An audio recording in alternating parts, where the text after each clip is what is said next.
Hello mga kabox, it's me again, Kevin Soles, and welcome back to my channel. And for today's video mga kabox, tuturuan ko po kayo kung paano po mag-register para maging isang retailer sa Globe One app. Bago natin simulan, kung bago ka pa lamang sa YouTube channel ko ay please subscribe to my YouTube channel and click the notification bell para ma-update ka sa tuwing may panibago kong upload na video. Tara, simulan na natin. Ngayon, pumunta tayo sa Globe One app. Dito naman, pinutin ang Go Earn. Ngayon naman, pinutin lang ito. Ibig sabihin, ito yung number na gagamitin mo para maging isang retailer ni Globe One app. Pag napindot mo na, pinutin ang Next.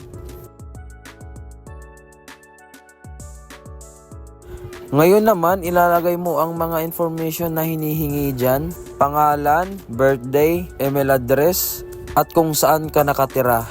At kung nailagay mo na lahat ang mga hinihinging information, ay pinutin lang itong box. Ngayon naman, pinutin lang ang Next.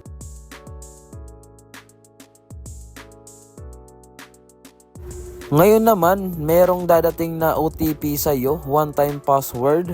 Ilalagay mo dyan. At never nating ibibigay ang ating OTP kahit kanino man.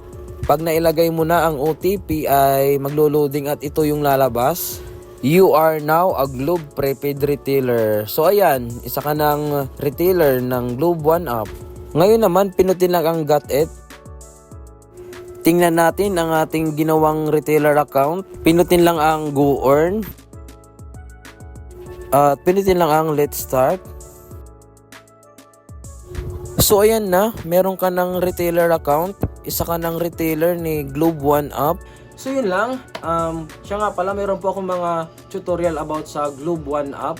Ilalagay ko na lang po sa description box, tingnan nyo na lang po ang mga tutorial video ko about sa Globe One app. So yun lang, sana may nalaman kayo sa video na to, at kung meron kayong natutunan sa video na to ay please subscribe to my YouTube channel and click the notification bell para ma-update ka sa tuwing may panibagong upload na video. Salamat sa panonood! Bye-bye!